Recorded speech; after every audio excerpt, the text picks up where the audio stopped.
घोषणा करतोय। आज मंगळवार दिनांक 23 जून 2026 रोजी मान्य केलेल्या महाराष्ट्र विधान परिषद नियम 93 अन्वये सूचना सभागृहाच्या पटलावर ठेवल्याची मी घोषित करीत आहे।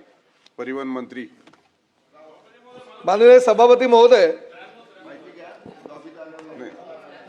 राज्याचे लोकप्रिय उपमुख्यमंत्री यांच्या सूचनेवरून काल एसटी कामगारांनी जी बंदची हाक दिली होती आणि 29 तारखेला त्यांनी जे आंदोलन करण्याची भूमिका घेतली त्यावर निर्णय घेण्याकरता काल सभागृहामध्ये आमचे सदाभाऊ खोत यांनी सुद्धा हा विषय उपस्थित केला आणि त्या अनुषंगाने मी एसटी महामंडळाच्या सर्व सभासदांची आणि सर्व कामगारांची बैठक घेतली आणि आज या सभागृहाला उपस्थित किंवा उभा राहत असताना माझ्या मनात एक समाधानाची भावना आहे।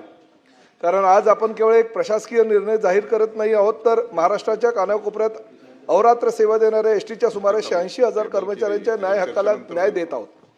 एसटी ही केवळ एक परिवहन संस्था नाही, ही महाराष्ट्राच्या सर्वसामान्य जनतेची जीवनवाहिनी आहे। गेली 8 दशके लालपरीने शेतकरी, विद्यार्थी, कामगार, महिला, ज्येष्ठ नागरिक आणि आदिवासी व दुर्गम भागातील लाखो नागरिकांच्या त्यांच्या आयुष्याशी जोडून ठेवलेले आहे। या लालपरीचा खरा आधारस्तंभ म्हणजे एसटीचे कर्मचारी। उन्हाळा असो, पावसाळा असो किंवा कोणतेही संकट असो, स्वतःच्या कुटुंबापेक्षा प्रवाशांच्या सुरक्षिततेला प्राधान्य देणारे या कर्मचाऱ्यांचे योगदान शब्दात मांडणे अशक्य आहे। याच कर्मचाऱ्यांच्या अनेक वर्षापासून प्रलंबित असलेल्या न्याय मागण्यांबाबत शासनाने अत्यंत सकारात्मक भूमिका घेतली आहे। मुख्यमंत्री माननीय देवेंद्रजी फडणवीस, उपमुख्यमंत्री माननीय एकनाथजी शिंदे आणि उपमुख्यमंत्री आदरणीय सुनेत्राताई पवार यांच्या नेतृत्वाखालील महायुती सरकारने एसटी कर्मचाऱ्यांच्या भावना समजून घेत हा ऐतिहासिक निर्णय घेतलाय। मला या सभागृहाला सांगताना आनंद होत आहे की राज्य सरकारी कर्मचाऱ्यांप्रमाणेच एसटी कर्मचाऱ्यांना महागाई भत्ता 53% वरून 58% करण्यात आलेला आहे। घरभाडे भत्ता 8, 16, 24% वरून 10, 20 व 30% आणि वार्षिक वेतनवाढीचा दर 2% वरून 3% करण्यात आलेला सभापती महोदय। या निर्णयामुळे एसटी महामंडळावर सुमारे दरमहा 45 कोटी रुपयाचा अतिरिक्त भार पडणार असला तरी कर्मचाऱ्यांच्या न्याय हक्कापुढे हा खर्च गौण आहे। कारण कर्मचाऱ्यांचे मनोबल उंचावल्याशिवाय एसटी अधिक सक्षम होऊ शकत नाही। याचबरोबर कर्मचाऱ्यांच्या महागाई भत्ता, घरभाडे भत्ता आणि वार्षिक वेतनवाढीच्या थकबाकीसह वैधानिक देणी मिळून सुमारे 5,649 कोटी रुपये अदा करण्यासाठी शासन भविष्यामध्ये प्रयत्नशील आहे आणि त्याचबरोबर अनेक वर्षाची ही प्रलंबित मागणी पूर्ण करण्याकरता आम्ही कटिबद्ध आहोत। मी एसटी कर्मचाऱ्यांच्या सर्व संघटनांचे मनापासून आभार मानतो। त्यांनी संघर्ष केला, संयमही राखला आणि सकारात्मक चर्चेच्या माध्यमातून मार्ग काढण्यावर विश्वास ठेवला। विशेषतः कृती समितीचे नेतृत्व करणारे आमदार गोपीचंद पडळकर, आमदार सदाभाऊ खोत व कृती समितीचे सर्व सदस्य यांनी वेळोवेळी कर्मचाऱ्यांच्या भावना सभागृहात प्रभावीपणे मांडल्या, त्याबद्दल त्यांच्या प्रयत्नांचे सुद्धा मनापासून आभार मानतो। या सभागृहाचे सदस्य असलेले भाई जगताप व त्यांचे सहयोगी असलेले श्रीरंग बर्गे यांचेही मी मनापासून आभार मानतो।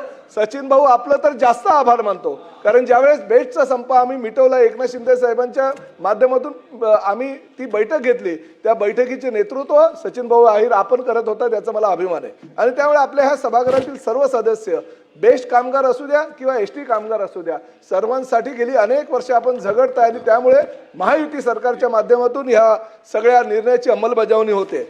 या निर्णयानंतर कर्मचाऱ्यांनी 29 जून रोजी जे धरणे आंदोलन करण्याचा निर्णय घेतला होता तो मागे घेतलेला आहे।